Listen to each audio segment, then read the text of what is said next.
ఒక DC Motors యొక్క characteristics. ఇంతవరకు మనం జనరేటర్స్ యొక్క క్యారెక్టరిస్టిక్స్ చూసినాం ఇంతకుముందుకే. ఇప్పుడు డీసీ మోటార్స్ యొక్క క్యారెక్టరిస్టిక్స్ ఎట్లా ఉంటాయి అంటే వాటి యొక్క గుణగణాలు ఎట్లుంటాయి అనేది అండర్స్టాండింగ్ చేసుకోవాలి. అయితే ఆల్రెడీ మనము జనరేటర్ యొక్క క్యారెక్టరిస్టిక్స్ చూసినప్పుడు మనకు అక్కడ ఏ ఫ్యాక్టర్స్ అంటే ఏ పారామీటర్స్ మధ్యలోనే మనకి ఎక్కువగా డిస్కషన్ అనేది నడిచింది, వోల్టేజ్ అండ్ కరెంట్, అంతే కదా. వోల్టేజ్ అండ్ కరెంట్, ఎందుకంటే అది ఎలక్ట్రికల్ సిస్టమ్ కాబట్టి వోల్టేజ్ అండ్ కరెంటే బేసిక్ వేరియబుల్స్. వాటితోనే మనకి ఏదైనా మనము స్టడీ చేయాలన్నా కూడా వోల్టేజ్ కరెంట్ అనేదే మనకి ప్రమాణం అనమాట మెయిన్గా. ఇప్పుడు అదేవిధంగా మోటార్ అంటే వచ్చేసరికి ఏమైపోయింది, మెకానికల్ సిస్టమ్ అయిపోయింది. మనకి ఎలక్ట్రికల్ సిస్టంలో వోల్టేజ్ కరెంట్ ఎట్లా ఉండేనో మెకానికల్ సిస్టంలో ఏముంటాయని చెప్పాను ఆల్రెడీ. మెకానికల్ భాషలో టార్క్ మరియు స్పీడ్. సో ఇక్కడ ఏంటంటే టార్క్ అండ్ స్పీడ్ అనేది చాలా ఇంపార్టెంట్ అనమాట. సో ఇక్కడ వచ్చేటువంటి క్యారెక్టరిస్టిక్స్ కూడా టార్క్ అండ్ స్పీడ్ చుట్టూ తిరుగుతుంటాయి అనమాట. సో అందుకనే ఒకసారి ఈ టార్క్ మరియు స్పీడ్ ఇట్లాంటి క్యారెక్టరిస్టిక్స్ గురించి తెలుసుకోవాలంటే మీకు చాలా ఇంపార్టెంట్గా అవేర్నెస్ ఉండాల్సిన ఆస్పెక్ట్ ఏంటంటే ఇప్పుడు ఒక డీసీ మోటార్లో స్పీడ్ అనేది ఎటువంటి ఫ్యాక్టర్స్ పైన డిపెండ్ అవుతుంది. So speed is equal to speed is proportional to back EMF by flux. ఈ రిలేషన్ మీకు బాగా గుర్తుండాలి. అండ్ ఈ బ్యాక్ ఈఎంఎఫ్ ఏమని రాయొచ్చు, V - IaRa అని రాయొచ్చు కదా, /5. సో ఈ రిలేషన్ అనేది మీకు గుర్తుండాలన్నమాట. మనకి స్పీడ్ అనేది ఏ ఫ్యాక్టర్స్ పైన ఏ కాన్సెప్ట్స్ పైన డిపెండ్ అయి ఉంటుంది. నెక్స్ట్ ఒక డీసీ మోటార్ యొక్క టార్క్ ఏ ఫ్యాక్టర్స్ పైన డిపెండ్ అవుతుంది, ఫ్లక్స్ ఇంటూ కరెంట్, ఆ డైరెక్ట్ రిలేషన్ ఇండైరెక్ట్ రిలేషన్ అది మనకు తెలియాలన్నమాట. సో ఈ వీటి మీద మనకి స్ట్రాంగ్ అవేర్నెస్, స్ట్రాంగ్ ఐడియా ఉందంటే ఆటోమేటిక్గా మన క్యారెక్టరిస్టిక్స్ ఆఫ్ డీసీ మోటార్స్ అయిపోయినట్టు అని చెప్పుకోవాలి. సో ఇప్పుడు డీసీ మోటార్స్ యొక్క క్యారెక్టరిస్టిక్స్ బేసిక్గా ప్రైమరీగా మనకి రెండు రకాలు ఉంటాయి అనమాట. ఒకటి ఏమంటారంటే ఎలక్ట్రికల్ క్యారెక్టరిస్టిక్స్, ఇంకోటి మెకానికల్ క్యారెక్టరిస్టిక్స్ అనమాట. ఎలక్ట్రికల్ క్యారెక్టరిస్టిక్స్లో ఫస్ట్ వన్ వచ్చేసి ఏముంటుందనంటే స్పీడ్ వర్సెస్ ఆర్మేచర్ కరెంట్. అంటే ఇక్కడ వేరియబుల్ ఎవరు, armature current variant. So armature కరెంట్ని ఎక్స్ యాక్సిస్ పైన తీసుకుంటాము, స్పీడ్ అనేది వై పైన తీసుకుంటాం అనమాట. సో ఆర్మేచర్ కరెంట్ పెరుగుతుంటే, అసలు ఆర్మేచర్ కరెంట్ ఎందుకు పెరుగుతుంది అయ్యా, లోడ్ వేస్తేనే కదా ఆర్మేచర్ కరెంట్ పెరిగేది. ఎస్, లోడ్ వేస్తేనే ఆర్మేచర్ కరెంట్ పెరుగుతుంది. సో ఆర్మేచర్ కరెంట్ పెరుగుతుంటే స్పీడు ఏమవుతుంటుంది అంటే లోడ్ పెరుగుతుంటే, అదర్ వర్డ్స్ చెప్పాలంటే లోడ్ వేస్తుంటే స్పీడ్ ఏమైపోతుంది, తగ్గుతుందా పెరుగుతుందా ఇంకేమైనా అని చూసే క్యారెక్టరిస్టిక్ ఇది. నెక్స్ట్ వన్ వచ్చేసి టార్క్ వర్సెస్ ఆర్మేచర్ కరెంట్. ఇప్పుడు ఆర్మేచర్ కరెంట్ వేరీ అవుతుంటే, అదే లోడ్ వేరీ అవుతుంటే టార్క్ ఏమవుతుంది, ఇప్పుడు అర్థమైందా.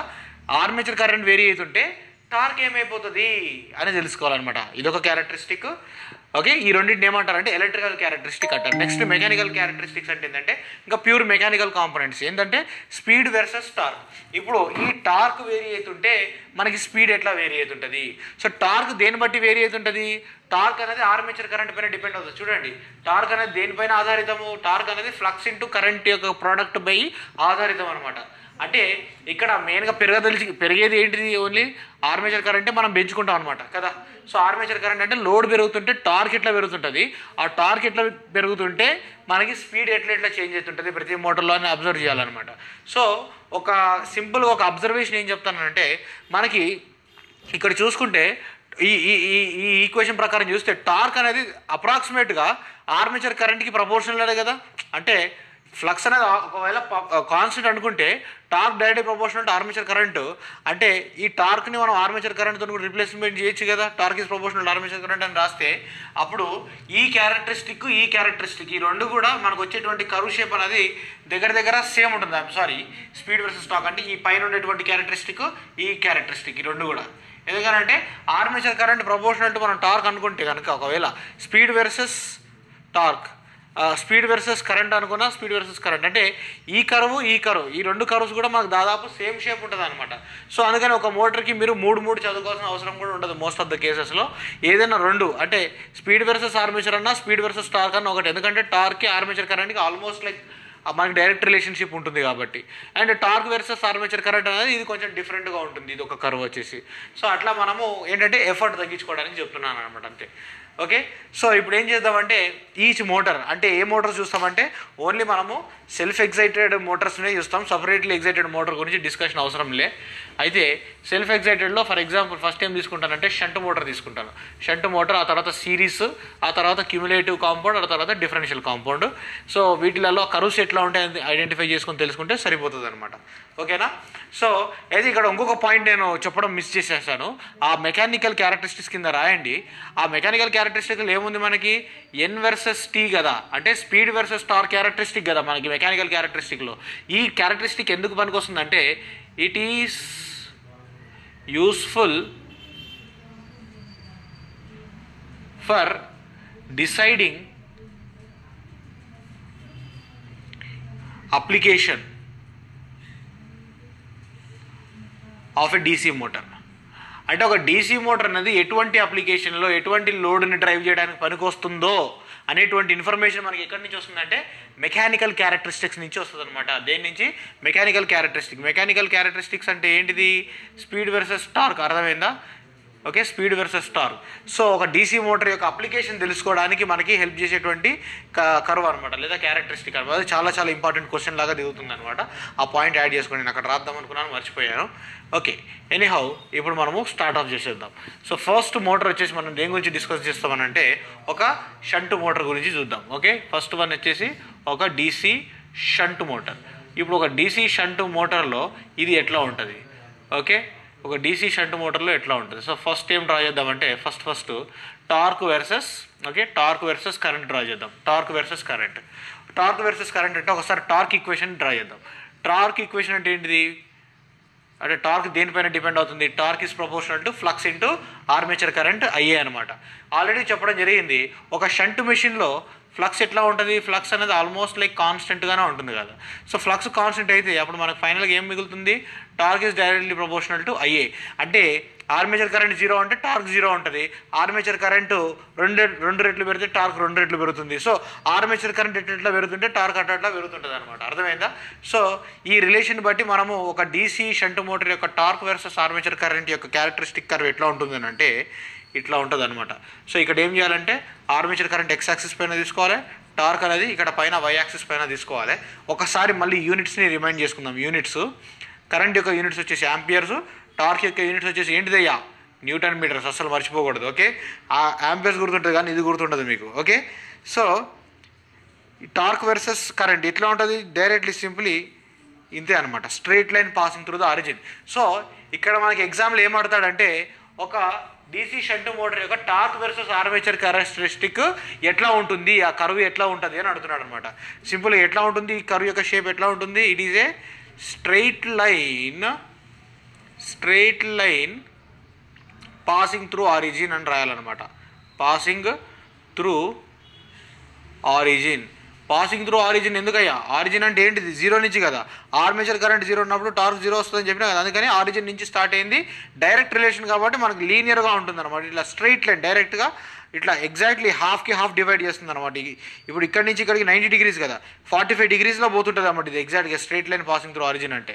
ఎప్పుడైనా ఇటువంటి గ్రాఫ్, ఇటువంటి ఈక్వేషన్ అనేది మనకి తటస్థించిందంటే మనకు అట్లా ఉంటుంది అనమాట. ఓకే, సో అది torque versus armature current characteristic of a DC shunt motor. Next characteristic ఏముంటుందయ్యా? నెక్స్ట్ మనకి ఏముంది? స్పీడ్ వర్సెస్ ఆర్మేచర్ కరెంట్ చూద్దాం. Speed versus armature current. ఇప్పుడు స్పీడ్ వర్సెస్ ఆర్మేచర్ కరెంట్ చూడాలంటే అసలు స్పీడ్కి ఆర్మేచర్ కరెంట్కి అసలు కనెక్షన్ ఎక్కడ ఏర్పడుతుంది అంటే ఈ ఈక్వేషన్ ఉంది కదా మనకి, speed is proportional to back EMF by flux అని చెప్పిన. ఒక డీసీ షంట్ మోటార్లో ఫ్లక్స్ అనేది కాన్స్టెంట్ కాబట్టి ఈ ఫ్లక్స్ని లేపబడేస్తే ఏముంది? ఈ N is proportional to back EMF, speed proportional to back EMF. ఈ బ్యాక్ ఈఎంఎఫ్ని ఏమని రాయొచ్చు? V - IARA అని చెప్పేసి కూడా రాయొచ్చు అనమాట. ఇప్పుడు టెర్మినల్ వోల్టేజ్ అనేది ఎప్పుడైనా కాన్స్టెంటే. మనం అప్లై చేస్తున్న సప్లై వోల్టేజ్ ఏమైనా తేడా ఉంటుందా మోటార్లో? ఎప్పటికైనా కానీ లోడ్ పెంచినా తగ్గించినా 200 volts అంటే 200 volts అప్లై చేస్తాం. ఓకే, ఆర్మేచర్ రెసిస్టెన్స్లో ఎటువంటి తేడా ఉంటుందా? ఆర్మేచర్ రెసిస్టెన్స్ కూడా మనం స్పెసిఫిక్గా మార్చి తప్పిస్తే నార్మల్గా అయితే ఆర్మేచర్ రెసిస్టెన్స్ అంతే ఉంటుంది కదా, అంతే ఉంటుంది. ఇప్పుడు నెక్స్ట్ ఓన్లీ ఏం వేరీ అవుతుంది? ఓన్లీ ఆర్మేచర్ కరెంట్ అనేది పెరుగుతుంది. ఇప్పుడు ఆర్మేచర్ కరెంట్ పెరుగుతుంటే ఏమైపోతుంది? ఈ IARA డ్రాప్ పెరుగుతుంది. IARA డ్రాప్ పెరిగితే ఏమైపోతుంది? ఈ V - IARA డ్రాప్ పెరిగిందంటే బ్యాక్ ఈఎంఎఫ్ ఏమైపోతుంది, తగ్గిపోతుంది అన్నట్టే కదా. అంటే ఆర్మేచర్ కరెంట్ పెరుగుతుంటే, ఇక్కడ రాస్తున్నాను చూడండి, ఆర్మేచర్ కరెంట్ పెరుగుతుంటే ఏమవుతుంది, మనకి ఈ ఐఏఆర్ఏ ఆర్మేచర్ రెసిస్టెన్స్లో డ్రాప్ అనేది పెరుగుతుంది. ఆర్మేచర్ రెసిస్టెన్స్లో డ్రాప్ పెరిగితే ఏమైపోతుంది, వచ్చే వోల్టేజ్ వీలో మొత్తం ఆర్మేచర్ రెసిస్టెన్స్లో డ్రాప్ అయిపోతే నీకు బ్యాక్ ఈఎంఎఫ్ ఏమైపోతుంది, తగ్గిపోతుంది. మరి బ్యాక్ ఈఎంఎఫ్ తగ్గిపోతున్నప్పుడు స్పీడ్ ఏమైపోతుంది అయ్యా, తగ్గిపోతుంది కదా. ఎందుకు, speed is directly proportional to back EMF అని చెప్పలేను నేను, అంతే కదా. సో ఇట్లా రాస్తాం అనమాట. అప్పుడు ఎట్లుంటుంది అంటే గ్రాఫ్, ఇక్కడ స్పీడ్ తీసుకోవాలి అండ్ ఇక్కడ ఏం తీసుకోవాలి, ఆర్మేచర్ కరెంట్ తీసుకోవాలి. అయ్యే ఆర్మేచర్ కరెంట్ తీసుకుంటే అప్పుడు నీకు ఎట్లా వస్తుందంటే గ్రాఫ్ ఇట్లా వస్తుంది అనమాట. అంటే లోడ్ పెరుగుతున్న కొద్దికి స్పీడ్ అనేది ఇట్లా డ్రాప్ అయిపోతుంటుంది అనమాట. సో ఇదేంటిది, ఇది రేటెడ్ స్పీడ్ లేదా ఇది నో లోడ్ స్పీడ్ అంటారు, నో లోడ్ స్పీడ్ అంటారు దీన్ని. నో లోడ్ స్పీడ్ అంటే లోడ్ అప్లై చేయనప్పుడు అది కాన్స్టెంట్గా ఒక స్పీడ్లో తిరుగుతుంటుంది. లోడ్ అప్లై చేస్తున్న కొద్దికి ఆర్మేచర్ కరెంట్ పెరుగుతుంటుంది. ఆర్మేచర్ కరెంట్ పెరుగుతున్న కొద్దికి స్పీడ్ అనేది ఇట్లా డ్రాప్ అయిపోతుంటుంది అనమాట. అర్థమైందా? ఒక డీసీ షంట్ మోటార్ యొక్క speed versus armature current characteristic ఈ విధంగా ఉంటుంది అనమాట. నెక్స్ట్ ఏం చూద్దామంటే మనము స్పీడ్ వర్సెస్ టార్క్ చూద్దాం. Speed versus torque. ఓకే, ఇప్పుడు స్పీడ్ వర్సెస్ టార్క్కి మనకి రిలేషన్షిప్ ఎక్కడ వస్తుంది అంటే ఫస్ట్ టార్క్ అన్నది ఆర్మేచర్ కరెంట్కి ఎట్లా రిలేట్ అయిందో చూద్దాం. అంటే మనం అల్టిమేట్గా లోడ్ పెరుగుతుంటే ఎట్లా అవుతుందని చూడాలి. లోడ్ పెరిగింది అని అంటే ఏది పెరుగుతుంది, ఆర్మేచర్ కరెంట్ పెరుగుతుంది. సో లోడ్ అనేది ఆర్మేచర్ కరెంట్కి డైరెక్ట్లీ రిలేటెడ్ అనమాట. ఇప్పుడు ఒక షంట్ మోటార్లో చూడండి, torque is directly related to armature current. So torque అనేది ఆర్మేచర్ కరెంట్కి డైరెక్ట్లీ రిలేటెడ్. అంటే ఇప్పుడు లోడ్ పెరిగితే ఆర్మేచర్ కరెంట్ పెరుగుతుంది, ఆర్మేచర్ కరెంట్ పెరిగితే టార్క్ పెరుగుతుంది. ఓకే, టార్క్ పెరుగుతుంది. టార్క్ పెరిగిందంటే ఓకే, వెరీ గుడ్. అంటే సేమ్ ఇదే గ్రాఫ్లో నేను ఆర్మేచర్ కరెంట్ని టార్క్తో రీప్లేస్ చేయవచ్చు కదా. సో ఆర్మేచర్ కరెంట్ బదులు టార్క్ పెడతాను, స్పీడ్ పెడతాను, అయిపోయింది. నా గ్రాఫ్ ఎంత వచ్చింది, ఇంతే వస్తుంది. సేమ్ టు సేమ్ ఇట్లే ఉంటుంది అనమాట గ్రాఫ్. సో మనకి స్పీడ్ వర్సెస్ కరెంట్ అన్నా, స్పీడ్ వర్సెస్ టార్క్ అన్నా ఆల్మోస్ట్ మనకు మోస్ట్ ఆఫ్ ద కేసెస్లో మనకి గ్రాఫ్ అనేది సేమ్ వస్తుంది అనమాట. సో ఇక్కడ నేను చూపించిన అంత డ్రూప్ ఉండదు, కొంచెమే ఉంటుంది అనమాట. అంటే స్పీడ్ ఫాలో అవడం అనేది కొంచెమే ఉంటుంది అనమాట. సో ఈ స్పీడ్ టార్క్ క్యారెక్టరిస్టిక్స్ని బట్టి మనం కొన్ని కంక్లూజన్ చెప్పొచ్చు అంటే shunt motor, okay, shunt motor కొన్ని పాయింట్స్ రాయండి. Shunt motor is a constant speed motor అంటారనమాట. ఏమంటారు, constant speed motor. Constant speed అంటారు సార్, మరి మీరు లోడ్ పెరుగుతుంటే స్పీడ్ ఫాల్ అవుతుంది కదా, అట్లెట్లయితుంది అని అంటే నేను ఇక్కడ కొంచెం ఎక్కువ డ్రా చేసినా కానీ యాక్చువల్గా అయితే కాన్స్టెంట్ స్పీడ్ మోటార్ అని చెప్పేసి అని అంటారనమాట. అంటే మరీ ఇంత డ్రాప్ ఉండదు అనమాట. ఆ డ్రాప్ అనేది కూడా కొంచెం తక్కువనే ఉంటుంది. సింపుల్గా చెప్పాలంటే డ్రాప్ ఉంటుంది, మరి డ్రాప్ ఉండకుండా కాదు, కానీ ఓవర్ గివెన్ రేంజ్ ఒక రేంజ్ ఆఫ్ స్పీడ్లో తీసుకుంటే మాత్రం మనకి ఓవరాల్గా ఒక రేంజ్ ఆఫ్ లోడ్లో మనకి అది డ్రాప్ అనేది మనకి అంత సిగ్నిఫికెంట్గా మన లోడ్ యొక్క పర్ఫార్మెన్స్ని ఎఫెక్ట్ చేసేంత విధంగా ఉండదు అనమాట ఆ స్పీడ్లో డ్రాప్. అందుకనే కాన్స్టెంట్ స్పీడ్ మోటార్ అంటాం అనమాట. మళ్ళీ ఒక ఇంపార్టెంట్ పాయింట్ ఏంటంటే ఈ షంట్ మోటార్ యొక్క స్పీడ్ టార్క్ క్యారెక్టరిస్టిక్ కానీ ఇంకేదైనా బిహేవియర్ ఏదైతే ఉందో మనకి దాదాపు మనకి ఒక 3 ఫేజ్ ఇండక్షన్ మోటార్కి సరిసమానంగా ఉంటుందన్నమాట.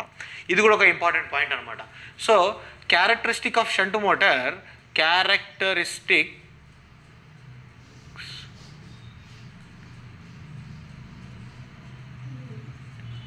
Of shunt motor, DC shunt motor is similar to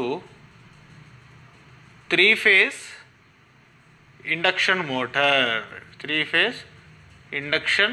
motor. So 3-phase induction motor యొక్క పర్ఫార్మెన్స్ షంట్ మోటార్ యొక్క పర్ఫార్మెన్స్ దగ్గర సేమ్ ఉంటుందన్నమాట. కాకపోతే ఇండక్షన్ మోటార్కి కంపేర్ చేసుకుంటే షంట్ మోటార్ అనేది కొంతవరకు పర్ఫార్మెన్స్లో చాలా సుపీరియర్ అనమాట. కానీ మనకి పాపులర్గా ఏముందనంటే ఇండక్షన్ మోటరే పాపులర్. ఎందుకు అని అంటే మనకి స్పీడ్ కంట్రోల్, టార్క్ కంట్రోల్ ఇట్లాంటివన్నిటిలో ఇండక్షన్ మోటార్ అనేది చాలా సుపీరియర్ అనమాట.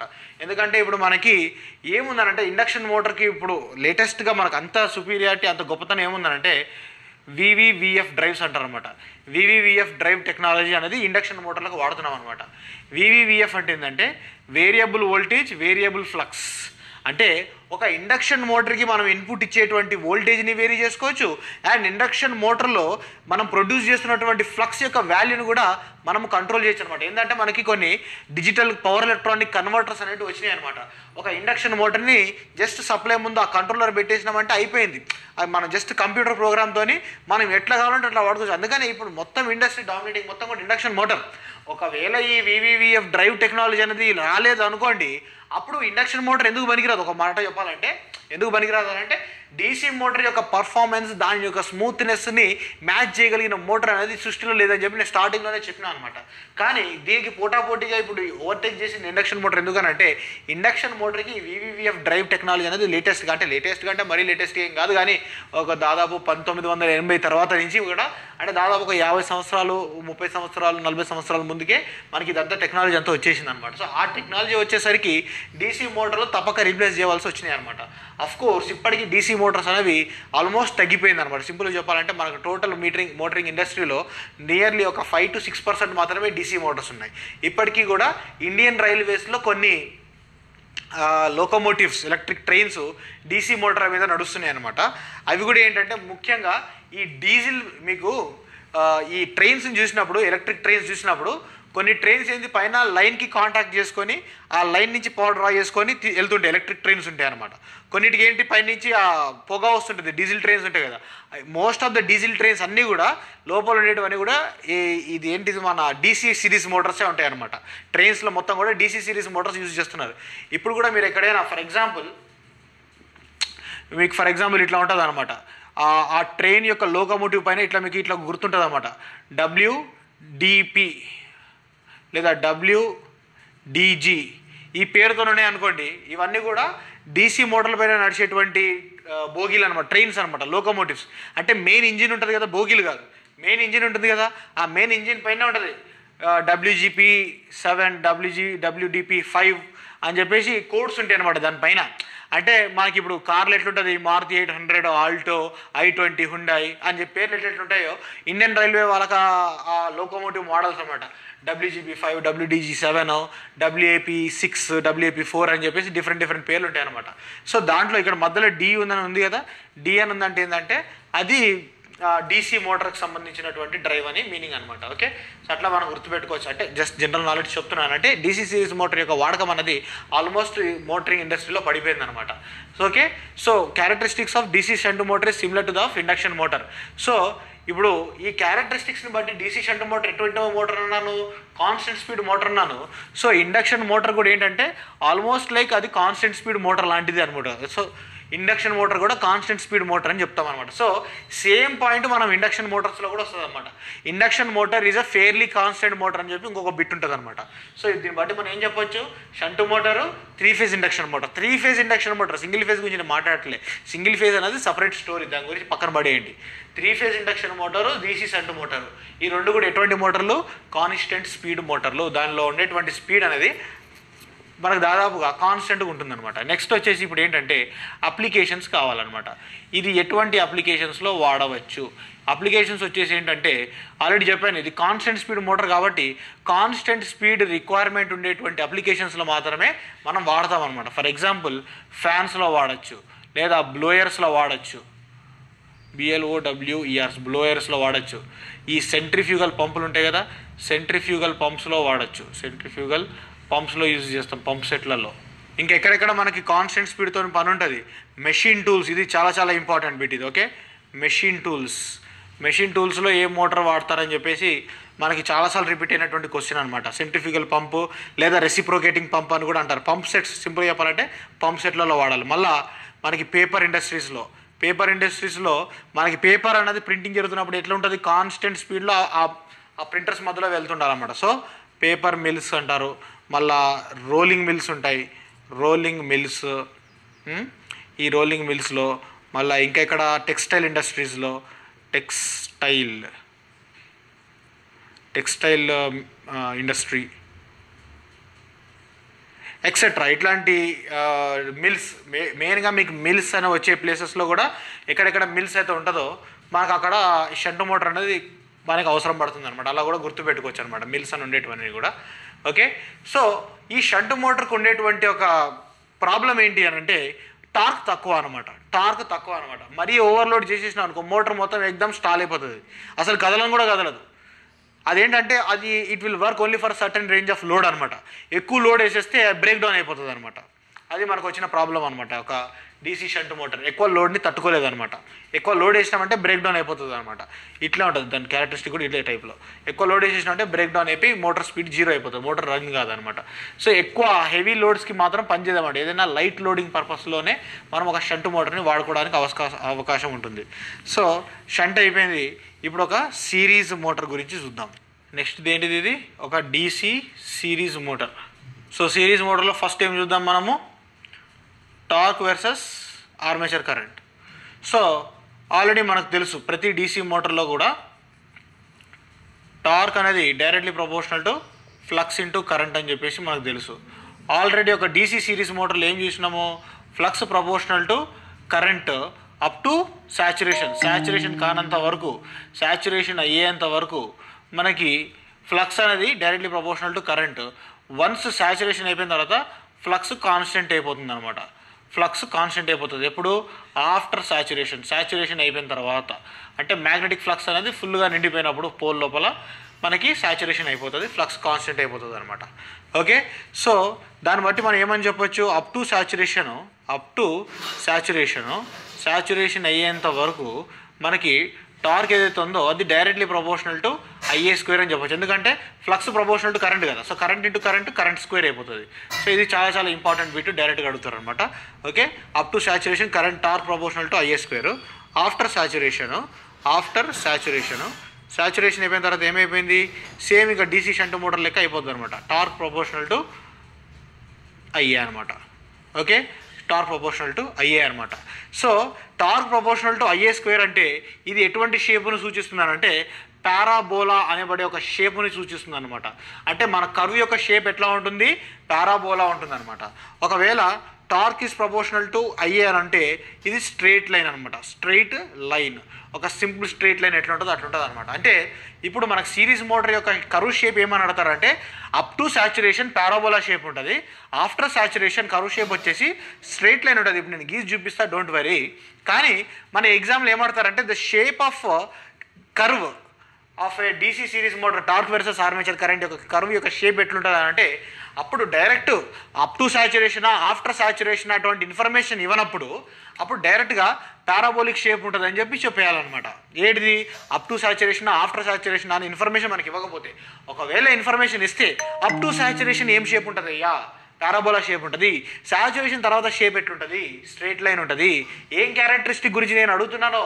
టార్క్ వర్సెస్ కరెంట్ క్యారెక్టరిస్టిక్ గురించి నేను అడుగుతున్నాను. ఓకే, సో ఇప్పుడు ఆ క్యారెక్టరిస్టిక్ కర్వ్ని డ్రా చేద్దాం. సో ఆ క్యారెక్టరిస్టిక్ కర్వ్ ఇట్లా మనకి టార్క్ అనేది పైన తీసుకోవాలి, కింద కరెంటు తీసుకోవాలి.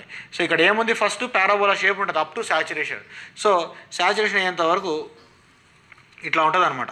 ఓకే, ఇట్లా ఉంటుంది అనమాట. అంటే ఇది పారాబోలా షేప్ అంటారు అనమాట. దీన్ని ఏమంటారు? పారాబోలా షేప్ అంటారు అనమాట. పారాబోలా అంటే ఇట్లా వెళ్తుంటుంది అనమాట. పారాబోలా అంటే చాలా ఫాస్ట్గా పెరుగుతుంటుంది అనమాట. ఓకే, అంటే కరెంట్ 2 రెట్లు పెరిగితే టార్క్ 4 రెట్లు పెరగడం. అదే స్ట్రైట్ లైన్ క్యారెక్టరిస్టిక్ అంటే కరెంట్ 2 రెట్లు పెరిగితే టార్క్ 2 రెట్లు పెరగడం. కానీ పారాబోలాలో ఏమవుతుంది? కరెంట్ 2 రెట్లు పెరిగితే టార్క్ 4 రెట్లు పెరుగుతుంది. అట్లుంటుంది అనమాట. సో అట్లా చాలా ఫాస్ట్గా పెరిగిపోతుంది అనమాట. సో ఒక పాయింట్లో మనకి శాచురేషన్ అయిపోతుంది. శాచురేషన్ అయిపోయిన తర్వాత ఏమైపోతుంది? మనకి స్ట్రైట్ లైన్ క్యారెక్టరిస్టిక్ వస్తుంది. సో ఇట్లా ఉంటుంది అనమాట, స్ట్రైట్ లైన్ ఉంటుంది అనమాట. సో దీన్ని కొంచెం కంప్రెస్ చేసి చిన్నగా డ్రా చేస్తే ఎట్లుంటుంది అంటే ఈ క్యారెక్టరిస్టిక్ ఇట్లా ఉంటుంది అన్నమాట. క్యారెక్టరిస్టిక్ వచ్చేసి ఓకే. సో ఇది ఎప్పుడు అంటే ఇది ఆఫ్టర్ శాచురేషన్ తర్వాత కర్వ్ ఇట్లా ఉంటుంది అనమాట. ఇది బిఫోర్ శాచురేషన్. ఈ బిఫోర్ శాచురేషన్ కర్వ్ అన్న చూడండి ఇట్లా పారాబోలిక్ షేప్లో ఉంటుందన్నమాట. ఎందుకు? Torque is proportional to IA² కాబట్టి. ఇక్కడ torque is proportional to IA. So ఈ షేప్ ఏంటిది? ఇది పారాబోలా షేప్ అంటారు. గుర్తుపెట్టుకోండి, చాలా ఇంపార్టెంట్. ఇక్కడ వచ్చేసి ఏముంది? ఇక్కడ చూడండి ఒక స్ట్రైట్ లైన్ ఉంది కదా. సో స్ట్రైట్ లైన్ అనమాట. ఈ షేపులు ఇవన్నీ గుర్తుపెట్టుకోవాలి, వెరీ వెరీ ఇంపార్టెంట్. సో ఇది టార్క్ వర్సెస్ కరెంట్ క్యారెక్టరిస్టిక్ సంబంధించిన ఇన్ఫర్మేషన్. నెక్స్ట్ చూడండి. ఓకే, ఇది అయిపోయిన తర్వాత నెక్స్ట్ ఏముంటుంది మనకి, స్పీడ్ వర్సెస్ కరెంట్ తీసుకోవాలి. స్పీడ్ వర్సెస్ కరెంట్ తీసుకుందాం. స్పీడ్ వర్సెస్ కరెంట్ తీసుకోవాలంటే అసలు ఒక డీసీ మోటార్లో ఈ స్పీడ్ అనేది మనకి కరెంట్కి ఎట్లా రిలేట్ అయింది, ఎస్పెషల్లీ ఒక సిరీస్ మోటార్లో చూడాలి. సో సిరీస్ మోటార్లో ఆల్రెడీ చెప్పాను, ఫ్లక్స్ ప్రపోర్షనల్ టు అయ్యే up to saturation, after saturation constant. So మనకి ఇక్కడ 2 కండిషన్స్ వస్తాయి అనమాట.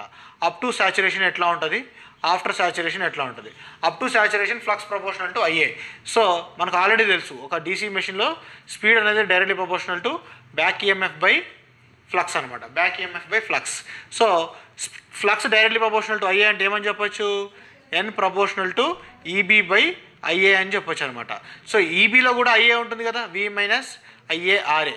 కానీ ఈ ఐఏలో జరిగేటువంటి చేంజెస్ వల్ల వచ్చేటి ఎఫెక్ట్ కన్నా కూడా ఈ కింద చేంజ్ అవుతున్న ఐఏ వల్లనే మనకి ఎఫెక్ట్ ఎక్కువ ఉంటుంది. సో మనం దీన్ని నెగ్లెక్ట్ చేసేస్తాం అనమాట. ఈబీ లేదని నెగ్లెక్ట్ చేసేసుకొని సింపుల్గా 1 పెట్టేసుకుంటారు. సో అంటే బ్యాక్ ఈఎంఎఫ్ అనేది దాదాపుగా కాన్స్టెంట్గా ఉంది అనేసి ఒక ఒక ఒక ఏమంటారు, ఒక అప్రాక్సిమేషన్కి వచ్చేసి మనం చేస్తుంటాం అనమాట సాధారణంగా. సో దీన్ని బట్టి ఇక్కడ చూస్తే ఏముంది, speed is inversely proportional to current. Speed is inversely proportional to current అంటే కరెంటు పెరిగితే స్పీడ్ తగ్గాలి. సో ఇలాంటి కండిషన్లో మనము గ్రాఫ్ వేస్తే వచ్చేటువంటి కర్వ్ యొక్క షేప్ ఏముంటుందని అంటే హైపర్బోలా అంటారు. ఏం హైపర్బోలా, రెక్టాంగులర్ హైపర్బోలా అంటారు. ఏంటది, రెక్టాంగులర్ హైపర్బోలా, రెక్టాంగులర్ హైపర్బోలా అంటారు అనమాట. వెరీ వెరీ ఇంపార్టెంట్ ఇది, ఈ పేరు. ఓకే, రెక్టాంగులర్ హైపర్బోలా షేప్ అని డైరెక్ట్గా అడుగుతారు అనమాట. సో రెక్టాంగులర్ హైపర్బోలా ఎట్లుంటుందంటే, ఆ కర్వ్ షేప్ ఎట్లుంటుందంటే ఈడ కరెంటు తీసుకోవాలి, ఈడ ఓకే స్పీడ్ తీసుకోవాలి. స్పీడ్ తీసుకుంటే ఏమైపోతుంది మనకి, రెక్టాంగులర్ హైపర్బోలా అంటే ఇట్లా ఉంటుంది అనమాట. ఇది రెక్టాంగులర్ హైపర్బోలా అనమాట.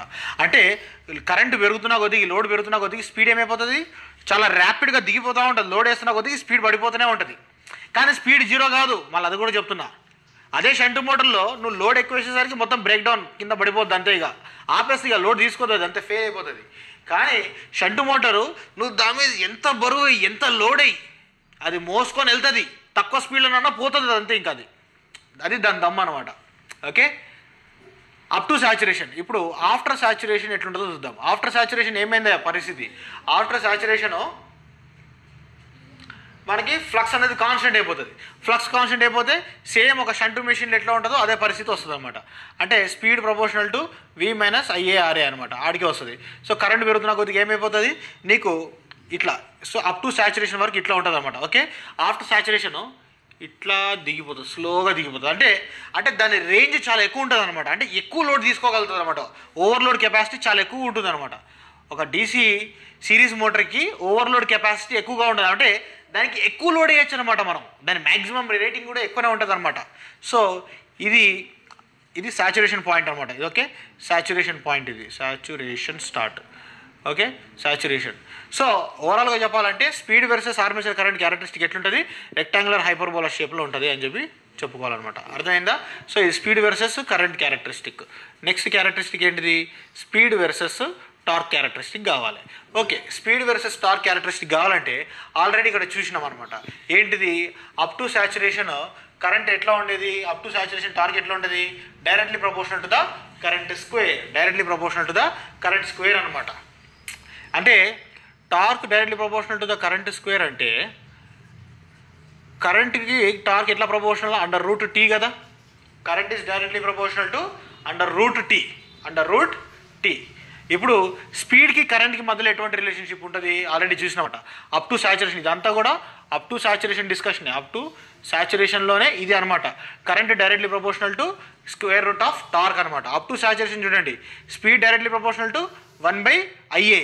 అంటే ఏమని రాయొచ్చు, speed directly proportional to 1/√T అని రాయొచ్చు కదా. Speed directly proportional to 1/√T. ఇప్పుడు చూడండి, ఇక్కడ నేను రాస్తున్న అన్నీ కూడా ఏదో నేను మీకు కన్ఫ్యూజ్ చేయడానికి కాదు. ఇవన్నీ ఒక్కొక్కటి ఒక్కొక్క కాంపిటేటివ్ ఎగ్జామ్ క్వశ్చనే ఇదంతా కూడా. వాడు అడుగుతాడు అనమాట.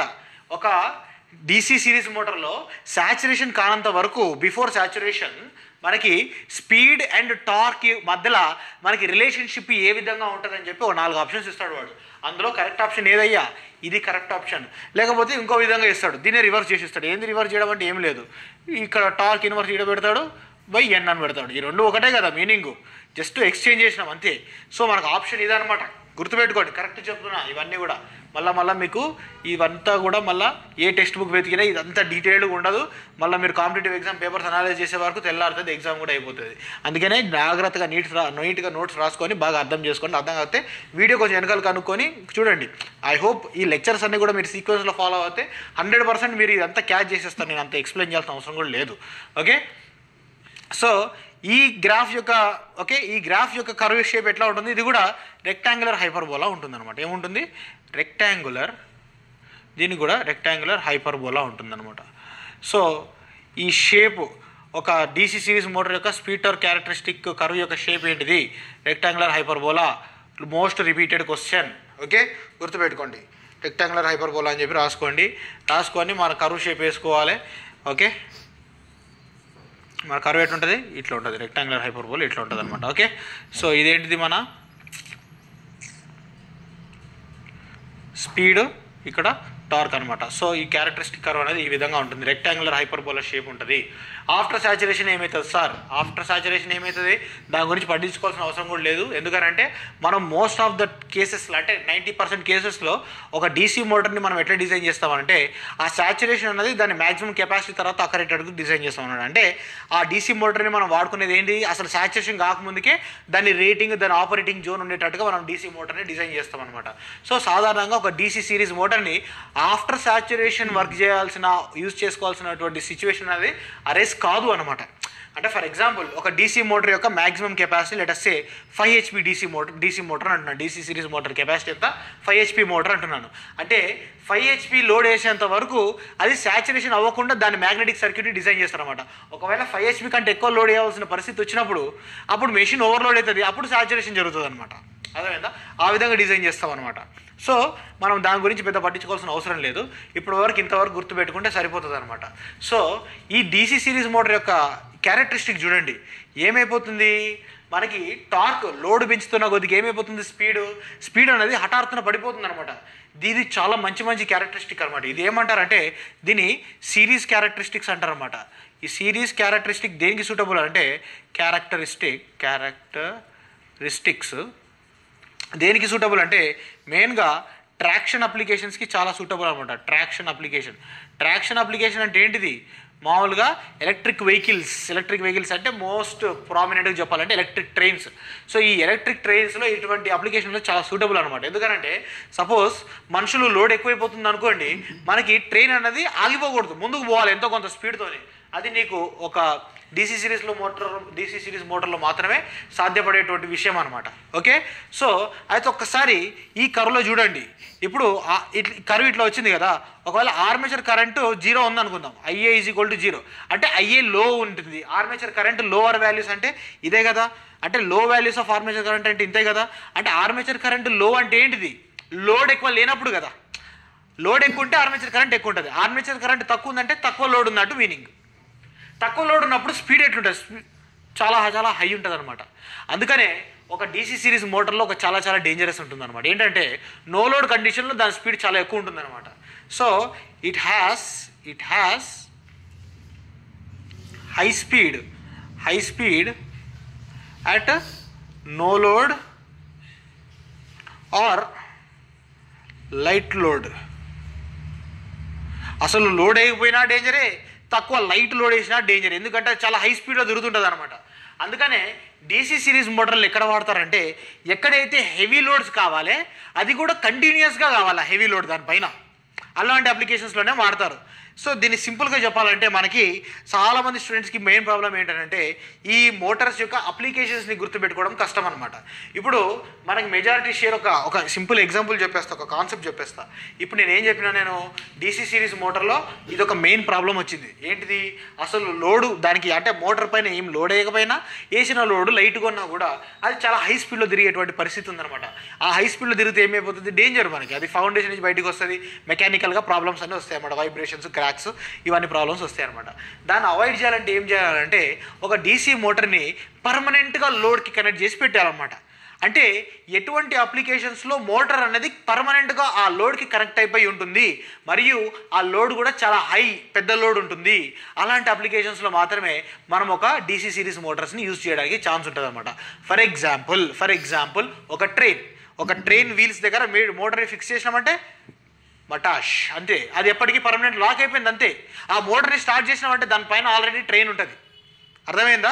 అంటే ఒక సిరీస్ మోటార్ని ఎప్పుడు ఖాళీగా పెట్టద్దు అనమాట. వాడుకున్నోడికి వాడుకున్నంత అన్నట్టుగా దాన్ని ఎప్పుడు వాడుకుంటూనే ఉండాలంటే ఏంది, పర్మనెంట్గా లోడ్కి కనెక్ట్ చేసి పడాలి. ఏదో తీసుకొచ్చి ఇప్పుడు లోడ్ కనెక్ట్ చేస్తా అంటే కుదరదు అనమాట. అది షంట్ మోటార్ కేసు అనమాట. సిరీస్ మోటార్ అట్లా కాదు, ఎప్పటికీ లోడ్కి ఫిక్స్ అయిపోయి ఉండాలి అంతే. సో మనకి అట్లాంటి అప్లికేషన్స్ ఏముంటాయి ఒకసారి ఆలోచించండి. ట్రైన్స్, ఆటోమొబైల్స్, మళ్ళీ ఈ క్రెయిన్స్, హాయిస్ట్స్, లిఫ్టింగ్, ఇవన్నీ కూడా. లిఫ్టింగ్ అంటే మన లిఫ్ట్స్ కాదు, ఈ ఇండస్ట్రియల్ రేంజ్ వేరే ఉంటాయి అనమాట. హాయిస్ట్స్ అని చెప్పేసి, క్రెయిన్స్ అని చెప్పేసి ఇవన్నీ ఉంటాయి అనమాట. సో ఇటువంటి అప్లికేషన్స్లో మనకి ఒక డీసీ సిరీస్ మోటార్ అనేది బాగా పనికొస్తుంది. నెక్స్ట్ డీసీ సిరీస్ మోటార్లో మనకు చూస్తే ఏమర్థమవుతుందనంటే మనకి హై స్టార్టింగ్ టార్క్ ఉంటుంది అనమాట. చూడండి, హై స్టార్టింగ్ టార్క్ ఉంటుంది అనమాట. At the time of starting ఏమైపోయింది, torque is proportional to IA square. అంటే కరెంటు 2 టైమ్స్ ఉంటే టార్క్ 4 టైమ్స్ ఉంటుంది అనమాట. So high starting torque requirement ఉన్నటువంటి అప్లికేషన్స్లో కూడా పనికొస్తుంది అనమాట. ఒక్కసారి డీసీ సిరీస్ మోటార్కి షంట్ మోటార్కి కంపేర్ చేస్తే మనకి ఏముంటుంది ప్రాబ్లం అని అంటే, షంట్ మోటార్లో స్పీడ్ క్యారెక్టరిస్టిక్ చూసిర్రా? షంట్ మోటార్ యొక్క స్పీడ్ కరెంట్ క్యారెక్టరిస్టిక్ ఎట్లా ఉండేది, ఇట్లా ఉంటుంది కదా, ఇట్లా ఉండే కదా షంట్ మోటార్ యొక్క స్పీడ్ కరెంట్ క్యారెక్టరిస్టిక్. ఇది స్పీడు, ఇది కరెంట్, అయ్యే ఇట్లా ఉండే కదా క్యారెక్టరిస్టిక్ అనేది. ఓకే, సో నో లోడ్ అంటే ఏంటిది ఇక్కడ కదా, ఐఏ ఈజ్ ఈక్వల్ టు 0 అంటేనే కదా నో లోడ్. నో లోడ్ దగ్గర స్పీడ్ ఎట్లా ఉంది, ఒక ఫిక్స్డ్ స్పీడ్ ఉంది. ఏముంది, ఒక DC shunt motor is having a fixed speed at no load condition or light load condition. Light load ఉన్నా నో లోడ్ ఉన్నా కానీ డీసీ షంట్ మోటార్కి ఒక ఫిక్స్డ్ స్పీడ్, రేటెడ్ స్పీడ్ అనేది ఉంటుంది. కానీ ఒక డీసీ సిరీస్ మోటార్కి ఆ రేటెడ్ స్పీడ్ అనేది లేదు. అదే చాలా డేంజరస్ డిసడ్వాంటేజ్, అదొక పాయింట్. మరియు డీసీ షంట్ మోటార్ ఏంటంటే దానికి ఓవర్లోడ్ కెపాసిటీ లేదు. ఎక్కువ లోడ్ వేసేసినామంటే మోటారు స్టాప్ అయిపోతుంది. కానీ డీసీ సిరీస్ మోటార్కి చాలా హై లోడ్ కెపాసిటీ ఉంటుంది, ఎంత లోడ్ వేసినా కానీ లాక్కపోతుంది. మరియు డీసీ సిరీస్ మోటార్కి టార్క్ చాలా ఎక్కువగా ఉంటుంది, పికప్ ఫుల్ ఉంటుంది. డీసీ షంట్ మోటార్లో పికప్ ఫుల్ ఉండదు, చాలా తక్కువగా ఉంటుంది. దాన్ని ప్రొడ్యూస్ చేసే పికప్ కంటే ఎక్కువ లోడ్ దాన్ని వేసినామంటే ఇంకా అది ముందుకు కూడా కదలదు. అర్థమైందా? సో అది DC shunt motor, DC series motor గల డిసడ్వాంటేజెస్, అడ్వాంటేజెస్ అనమాట. Okay, it has dangerous no load speed అనమాట. And it has high starting torque. రాయండి, పాయింట్ రాయండి. It has high starting torque. It has, ఇక్కడ రాయండి, కింద రాయండి ఎక్కడనో దగ్గర. It has high starting torque. Starting torque, start అయ్యేటప్పుడు కావాల్సిన టార్క్ చాలా ఎక్కువగా ఉంటుంది డీసీ సిరీస్ మోటార్లో. అప్లికేషన్స్లో రాయండి, ఏం రాస్తారంటే DC motors, DC series motor is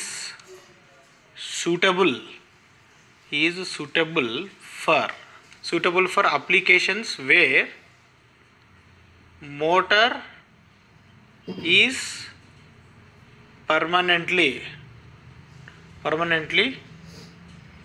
coupled to load. Okay, where motor is permanently coupled to load. Next, applications suitable for applications requiring high starting torque.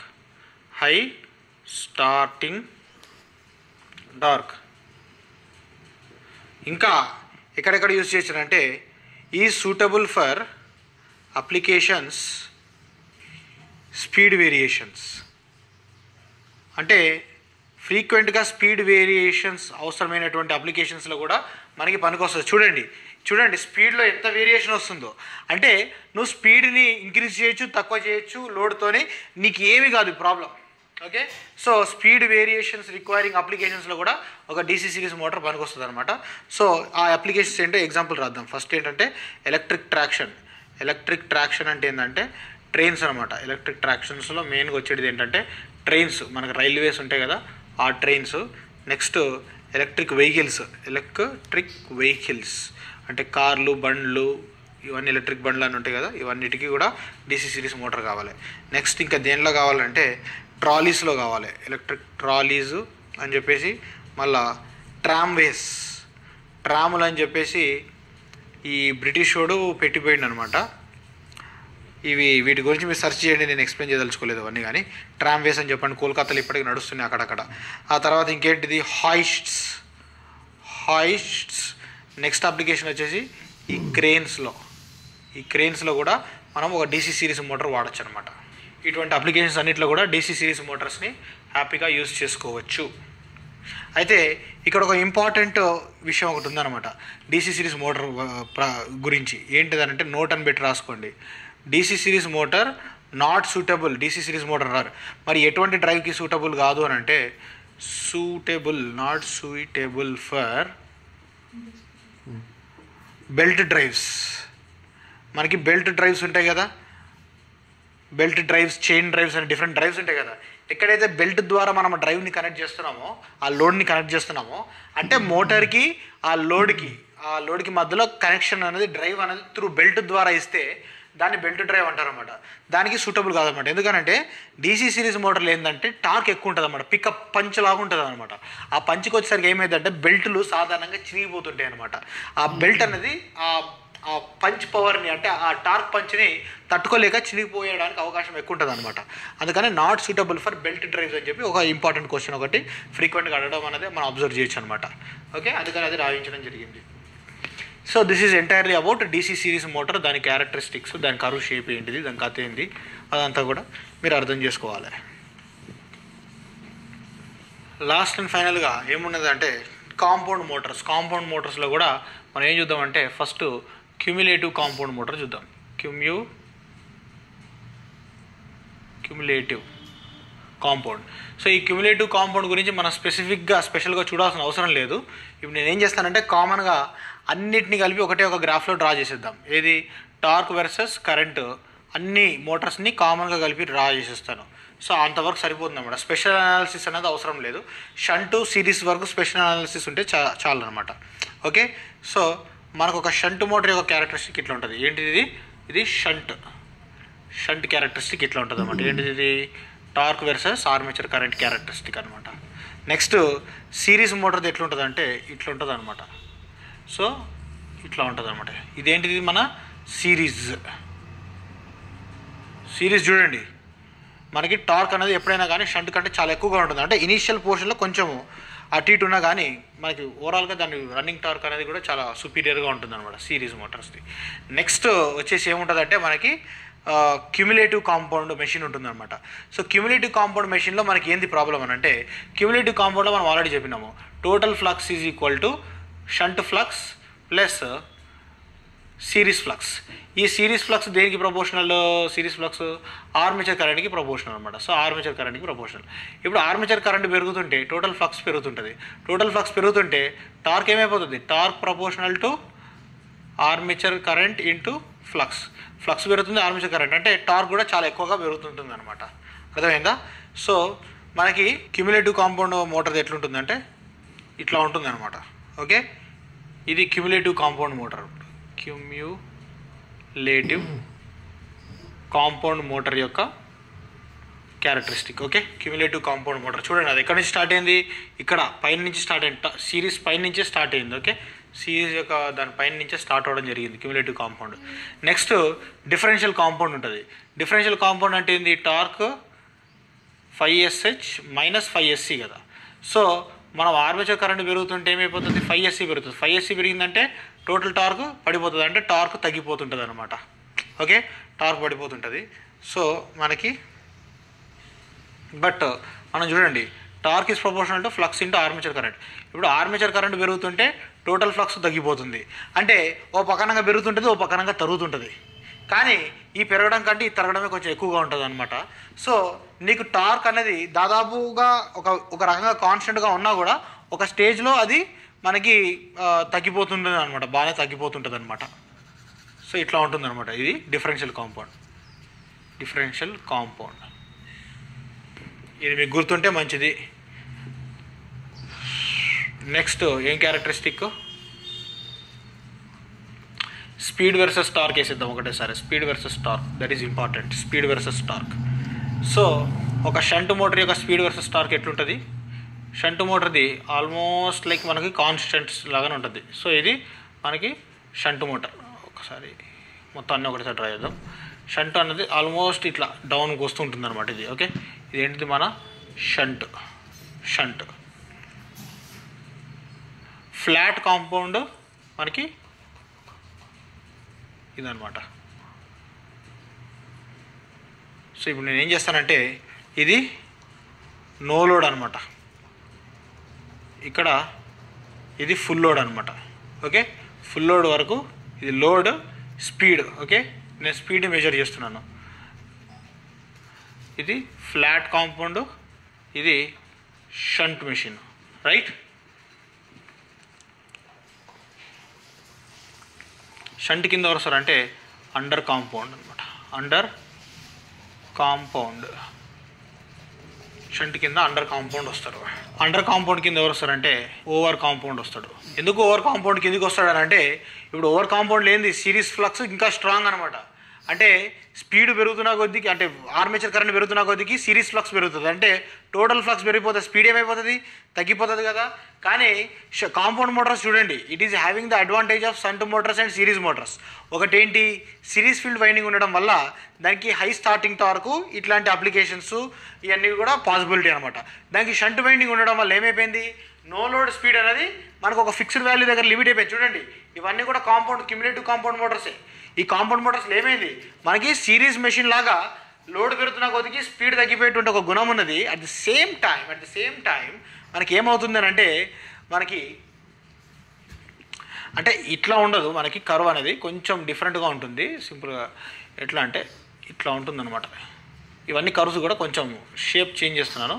ఇది ఫ్లాట్, ఓకే ఫ్లాట్, ఇది full load అనుకుంటే కేవలం ఒక shunt మాత్రం ఇట్లా fall down అవుతుంది, shunt. ఇది under compound, ఇది ఓవర్ కాంపౌండ్, ఇది మన series DC series machine. Okay, so చూడండి, అండర్ కాంపౌండ్ అయినా ఓవర్ కాంపౌండ్ అయినా కానీ దాదాపు దాని షేప్ ఎట్లుంది, సిరీస్ మెషిన్ లాగా హైపర్బోలిక్ షేపే ఉంది. కొంత షంట్ది ఇట్లా ఉంటుంది, ఇట్లా డ్రాపింగ్ డౌన్ ఉంటుంది. సిరీస్ మెషిన్లో ప్రాబ్లం ఏంటిది, నో లోడ్ దగ్గర అది చాలా హై ఇన్ఫినైట్ స్పీడ్ దగ్గర నుంచి వస్తుంది అనమాట, చాలా హై స్పీడ్ నుంచి వస్తుంది అనమాట. కానీ క్యుములేటివ్ కాంపౌండ్ చూడండి, అది ఒక ఫిక్స్డ్ స్పీడ్ దగ్గర నుంచి వస్తుంది. మనకి స్పీడ్లో ఎటువంటి ప్రాబ్లం ఉండదు అన్నమాట, నో లోడ్ స్పీడ్లో. అట్ ద సేమ్ టైం దానికి సిరీస్ మోటార్ది కాకపోయినా కూడా ఎంతో కొంత మనకి మంచి టార్క్ అనేది కూడా దొరుకుతుంది అనమాట దాంట్లో. నెక్స్ట్ ఇక్కడ చూడండి, ఈ పైనకి ఎవరు వస్తారంటే మహానుభావులు డిఫరెన్షియల్ కాంపౌండ్ వస్తాడనమాట. ఈ డిఫరెన్షియల్ కాంపౌండ్లో ఏం జరుగుతుంది, డిఫరెన్షియల్ కాంపౌండ్లో ఆల్రెడీ చెప్పినా అనమాట, లోడ్ పెరుగుతుంటే ఆర్మేచర్ కరెంట్ పెరుగుతుంది. ఆర్మేచర్ కరెంట్ పెరిగితే సిరీస్ ఫ్లక్స్ పెరుగుతుంది. సిరీస్ ఫ్లక్స్ పెరిగింది అనుకోండి, టోటల్ ఫ్లక్స్ ఏమైపోతుంది, 5SH మైనస్ 5SC కదా. సో 5SC పెరిగిందంటే ఏమైపోయింది, మైనస్ అయిపోయి నీకు టోటల్ ఫ్లక్స్ తగ్గిపోతుంది. టోటల్ ఫ్లక్స్ తగ్గిపోతే స్పీడ్ ఏమైపోతుంది, స్పీడ్ పెరిగిపోతుంది అనమాట. అంటే ఒకసారి ఒక డిఫరెన్షియల్ కాంపౌండ్ మోటార్ని ఒక లిఫ్ట్లో పెట్టాము అనుకుందాం, అపార్ట్మెంట్లో. గ్రౌండ్ ఫ్లోర్లో ఇద్దరు ఎక్కుతారు, ఫస్ట్ ఫ్లోర్లో ముగ్గురు ఎక్కుతారు. గ్రౌండ్ ఫ్లోర్కి ఫస్ట్ ఫ్లోర్కి స్పీడ్ పెరిగిపోతుంది. ఫస్ట్ ఫ్లోర్లో ముగ్గురు ఎక్కుతారు, థర్డ్ ఫ్లోర్లో 5గురు ఎక్కుతారు, ఇక స్పీడ్ ఇంకా పెరిగిపోతుంది. ఫిఫ్త్ ఫ్లోర్లో ఒకరు 2-3 ఎక్కేసరికి మొత్తం అది టక్కన ఎగిరిపోద్ది పైనకి. అదనమాట పాయింట్, చాలా డేంజరస్ అనమాట. సో మనం డిఫరెన్షియల్ కాంపౌండ్ మోటార్ని అంత సాధారణంగా యూస్ చేయనమాట. సో ప్రాక్టికల్గా అప్లికేషన్స్ లేవన్నమాట. ఎందుకనంటే డిఫరెన్షియల్ మోటార్కి చాలా డేంజరస్ క్యారెక్టరిస్టిక్. లోడ్ వేస్తున్న కొద్దికి స్పీడ్ పెరిగిపోతుంటుంది. ఒక ట్రైన్కి కనుక లోడ్ వేస్తున్న కొద్దికి స్పీడ్ పెరుగుతుంది, అట్లాంటి ట్రైన్లో పెట్టినామంట, అట్లాంటి మోటార్లు ట్రైన్లో పెడితే ఇంకా ట్రైన్లు ఉంటాయా, ఒక ప్యాసింజర్స్ ఉంటారా, ఉండరు కదా, చాలా డేంజర్ అనమాట. సో అదనమాట డిఫరెన్షియల్ కాంపౌండ్ మోటారు సంబంధించినటువంటి క్యారెక్టరిస్టిక్స్ అనమాట. ఓకే, నెక్స్ట్ స్పీడ్ రెగ్యులేషన్ గురించి ఆల్రెడీ డిస్కస్ చేయడం జరిగింది. స్పీడ్ రెగ్యులేషన్ అంటే ఏంది, నో లోడ్ నుంచి ఫుల్ లోడ్ వరకు నీకు చాలా ఎక్కువగా స్పీడ్ వేరియేషన్ ఇచ్చేటువంటి మెషిన్స్ అనమాట. సో ఇక్కడ చూడండి, మనకి మ్యాక్సిమం పాజిటివ్ స్పీడ్ రెగ్యులేషన్ ఎవరు ఇస్తున్నారు, షంట్, అండరు, సిరీస్, వీళ్ళంతా కూడా ఏంటిది పాజిటివ్ స్పీడ్ రెగ్యులేషన్. కేవలం డిఫరెన్షియల్ కాంపౌండ్ మోటార్ ఒకటే మనకి నెగిటివ్ స్పీడ్ రెగ్యులేషన్ ఇస్తుంది. ఫ్లాట్ కాంపౌండ్కి వచ్చేసి జీరో స్పీడ్ రెగ్యులేషన్ అనమాట, జీరో స్పీడ్ రెగ్యులేషన్. సో ఈ పాజిటివ్ స్పీడ్ రెగ్యులేషన్లో హైయెస్ట్ ఎవరికి ఉన్నది, సిరీస్ వచ్చేసి హైయెస్ట్ పాజిటివ్ స్పీడ్ రెగ్యులేషన్ ఉందన్నమాట. ఓకే, అండ్ డిఫరెన్షియల్ కాంపౌండ్ ఒకటి ఇది అనమాట. సో ఈ పాయింట్స్ గుర్తుపెట్టుకుంటే చాలా అనమాట మనకి క్యారెక్టరిస్టిక్స్ వరకు వచ్చేసరికి. అయితే నెక్స్ట్ ఏంటంటే అప్లికేషన్ ఆఫ్ కాంపౌండ్ మోటార్స్ చెప్పలేదన్నమాట. So application of compound motors అంటే మనకి ఓన్లీ క్యుములేటివ్ కాంపౌండ్ మోటార్స్ వస్తుంది అనమాట. అప్లికేషన్స్ ఆఫ్ క్యుములేటివ్ కాంపౌండ్ ఎందుకనంటే మనకి డిఫరెన్షియల్ కాంపౌండ్కి ప్రాక్టికల్ అప్లికేషన్స్ ఉండవు, ఎందుకంటే చెప్పాను కదా చాలా డేంజరస్ క్యారెక్టరిస్టిక్స్ అని చెప్పేసి. సో అప్లికేషన్స్ ఆఫ్ క్యుములేటివ్ కాంపౌండ్లో ఎక్కడ ఉంటుందనంటే ఎక్కడైతే మనకి నో లోడ్ స్పీడ్ అనేది సేఫ్గా లిమిట్ కావాలో, అట్ ది సేమ్ టైం మనకి లోడ్ వేస్తున్నంతసేపు అంటే హై టార్క్ కావాలి దానికి. సో ఫర్ ఎగ్జాంపుల్ మనకి ఇవి పంచింగ్ లోడ్స్ ఉంటాయి అనమాట, పంచింగ్స్ ఉంటాయి కదా, క్రషర్స్, పంచింగ్స్, క్రషర్స్ ఇట్లాంటి అప్లికేషన్స్లో. అంటే heavy intermittent loads, okay, heavy intermittent load applications ఉన్నప్పుడు మనకి క్యుములేటివ్ కాంపౌండ్ మెషిన్ కావాలి. For example heavy intermittent load అంటే ఏందయ్యా, ఇప్పుడు కొన్ని స్టీల్ రోలింగ్ మిల్స్ ఉంటాయి అనమాట. అంటే మనకి ఫర్ ఎగ్జాంపుల్ మనం చెరుకు కట్టె రసం తీస్తాం కదా, చెరుకు కట్టె రసం ఏంది, 2 వీల్స్ ఉంటాయి, ఆ 2 వీల్స్ మధ్యలో నుంచి ఈ కట్టెని తీస్తాం కదా. సో ఇప్పుడు ఈ వీల్స్ దేని ద్వారా తిప్పబడుతున్నాయి, ఒక మోటార్ ద్వారా తిప్పబడి ఉంటున్నాయి కదా. సో ఈ మోటార్ పైన లోడ్ ఎప్పుడు వస్తుంది, ఎప్పుడైతే కానీ నువ్వు ఈ రోలింగ్ బిట్స్ మధ్యలో నువ్వు ఈ కట్టెని తీసుకొస్తావు, చెరుకు కట్టెని తీసుకొస్తావు, అప్పుడే దానిపైన లోడ్ పడుతుంది, మిగతా టైంలో లోడ్ పడదు కదా. సో అట్లా ఏముంటాయంటే, ఇప్పుడు మనం చక్కెర కట్టెని మనం ఎట్లయితే దాన్ని మొత్తం పీస్ చేస్తామో, పిండుతామో, అట్లా steel sheets, steel pipes, steel materials, ఇట్లాంటి ఐరన్ మెటల్స్ అన్నింటినీ కూడా మనము ఇట్లా వాటిని ఫ్లాట్ చేసేటువంటి ఇట్లాంటి రోలింగ్ మిల్స్ ఉంటాయి అన్నమాట. సో ఎప్పుడైతే కానీ మన స్టీల్ బిట్ కానీ మన వర్క్ పీస్ అన్నది ఆ మధ్యలోకి వెళ్తుందో అప్పుడు ఆ మోటార్ పైన ఎక్స్ట్రీమ్ లోడ్ పడుతుంది అన్నమాట. అప్పుడు ఒక సిరీస్ మోటార్ లాగా వర్క్ చేస్తే ఫుల్ హ్యాపీగా దాన్ని మొత్తం పిండి చేసి పడేస్తుంది స్టీల్ని. ఇప్పుడు నేను లోడ్ తీసేసరికి ఏమైపోతుంది, సడన్గా లోడ్ తీసేసరికి ఏమైపోతుంది, సిరీస్ మోటార్ అంటే ఏది, లోడ్ లేదంటే ఇంకంతా ఎగిరిపోవడమే. సో లోడ్ తీసేయగానే సడన్గా స్పీడ్ రైజ్ అయిపోతుంది. కానీ మనకి ఏం కావాలి, లోడ్ హెవీగా ఉన్నంతసేపు దాన్ని గట్టిగా దాన్ని మేనేజ్ చేయాలి. లోడ్ తీసేసినాక స్పీడ్ రన్ చేయకూడదు, మళ్ళీ పైకి వచ్చేసి ఒక సేఫ్ వాల్యూ దగ్గర లిమిట్ అయిపోవాలి. అట్లాంటి అప్లికేషన్స్కి మనం ఏం వాడచ్చు, క్యుములేటివ్ కాంపౌండ్ మోటార్స్ వాడచ్చు. ఎందుకంటే క్యుములేటివ్ కాంపౌండ్ అనేది షంట్ మరియు సిరీస్ యొక్క కాంబినేషన్ అని చెప్పడం జరిగింది. So heavy intermittent loads use చేస్తారన్నమాట. సో హెవీ ఇంటర్మిటెంట్ లోడ్స్లో క్యుములేటివ్ కాంపౌండ్ మోటార్స్కి అడిషనల్గా ఫ్లై వీల్ని కూడా యూజ్ చేస్తారన్నమాట. ఇది కూడా రాసుకోండి, ఫ్లై వీల్ ఆల్సో యూజ్డ్ అనమాట. ఫ్లై వీల్ అంటే ఏంటంటే ఇప్పటిదాకా చెప్పాను అనమాట. ఇప్పుడు లోడ్ వేసినప్పుడు ఏమో సడన్గా లోడ్ పడుతుంది, లోడ్ పడంగానే స్పీడ్ ఏమైపోవాలి, స్పీడ్ మొత్తం కూడా డౌన్ అయిపోతుంది. ఇప్పుడు సడన్గా లోడ్ తీసేసినాం అనుకోండి, స్పీడ్ ఏమైపోతుంది, జీని సడన్గా పైకి రేజ్ అయిపోతుంది, స్పీడ్ అనేది సడన్గా పైకి రేజ్ అయిపోతుంది. సో అలా కాకుండా ఉండడానికి మనకి లోడ్ అనేది దాదాపు కాన్స్టెంట్ ఉండడానికి కోసము మనం ఏం చేస్తామంటే, ఇప్పుడు ఇది ఒక డీసీ మోటార్ ఉన్నది, ఓకే, ఈ డీసీ మోటార్ యొక్క షాఫ్ట్ ఇది. ఇప్పుడు ఈ షాఫ్ట్ని తిప్పేది డీసీ మోటార్ తిప్పుతుంది. ఈ షాఫ్ట్ పైన మన సమ్ లోడ్ ఉంది. అయితే ఈ షాఫ్ట్ ఇటు పక్కన ఏం చేస్తామంటే ఒక పెద్ద వీల్ని కనెక్ట్ చేస్తాం. వీల్ అంటే ఏం లేదు, ఒక చక్రం, పెద్ద చక్రం, దాని మాస్ చాలా ఎక్కువ ఉంటుంది, దాని ద్రవ్యరాశి చాలా ఎక్కువ ఉంటుంది ఒక మెటల్ది. సో మనము మోటార్ తిరుగుతున్నప్పుడు ఇది కూడా తిరుగుతుంటుంది అనమాట. సో సింపుల్గా చెప్పాలంటే ఇది మనకు ఒక షాక్ అబ్జార్బర్ లాగా పనిచేస్తుంది, మెకానికల్ షాక్ అబ్జార్బర్ లాగా. అంటే ఏంటంటే ఇప్పుడు ఒక పెద్ద వీలు చాలా వెయిట్ బరువు ఉంది, అది కూడా తిరుగుతుంది అనమాట. ఫర్ ఎగ్జాంపుల్ సడన్గా నా మోటార్ యొక్క స్పీడ్ పెరగాల్సి వచ్చింది, ఎందుకంటే నేను లోడ్ తీసేసిన, సడన్గా స్పీడ్ పెరగాలి. ఇంత పెద్ద ఆబ్జెక్ట్ ఇదే షాఫ్ట్ పైన తిరుగుతున్నప్పుడు దీని మాస్ వల్ల ఏమవుతుందంటే నీకు స్పీడ్ పెరగనివ్వదు అనమాట. దీని మాస్ డామినేట్ చేస్తుంటుంది, స్పీడ్ పెరగనివ్వదు. ఫర్ ఎగ్జాంపుల్ సడన్గా ఈ మోటార్ పైన లోడ్ పెరిగింది అనుకుందాం, సడన్గా మోటార్ పైన లోడ్ పెరిగింది. సడన్గా మోటార్ పైన లోడ్ పెరిగిపోతే అప్పుడు ఒకవేళ మోటార్ ఓవర్లోడ్ కెపాసిటీ కంటే మించి లోడ్ వేసినాం అనుకోండి, అప్పుడు ఏమైపోతుంది, మోటారు చాలా హై కరెంట్ డ్రా చేసుకొని వైండింగ్ కాలిపోయే ఛాన్స్ ఉంటుంది అనమాట. సో అలా కానివ్వకుండా అది అంతసేపు తిరుగుతుంది కదా, తిరుగుతున్నంతసేపు ఏం చేస్తుంది, తన లోపల మెకానికల్ ఎనర్జీని మూవ్మెంట్ రూపంలో స్టోర్ చేసుకుంటుంది, అదంతా కూడా షాఫ్ట్లోకి రిలీజ్ చేసేస్తుంది అనమాట. అంటే మోటార్ పైన ఓవర్లోడ్ కాకుండా కాపాడుతుంటుంది అనమాట సాధారణంగా. సో ఇది మీకు అర్థమైనా కాకపోయినా కానీ ఒకటి గుర్తుపెట్టుకోండి, మనం క్యుములేటివ్ కాంపౌండ్ మోటార్స్ యొక్క అప్లికేషన్స్లో ఎక్కడైతే ఇంటర్మీడియట్ లోడ్స్ దగ్గర క్యుములేటివ్ కాంపౌండ్ వాడతామో అక్కడ ఫ్లై వీల్ని కూడా చాలా కేసెస్లో యూజ్ చేస్తాం. అది కాంపిటేటివ్ ఎగ్జామ్స్లో ఫ్లై వీల్ అనబడి ఈ అక్షరం మీకు కనిపిస్తుంటుంది అనమాట. సో రాస్తున్నాను, ఇందాక చెప్పాను కదా స్టీల్ రోల్స్ అని అన్నాను కదా, స్టీల్ రోల్స్, ప్రెసెస్, ఈ ప్రెస్సింగ్ చేసే మెషిన్స్ ఉంటాయి కదా, presses, conveyors, compressor and elevators. Okay, ఈ అప్లికేషన్స్ అన్నీ రాసుకోండి, ఇవి చాలా important. So that's it for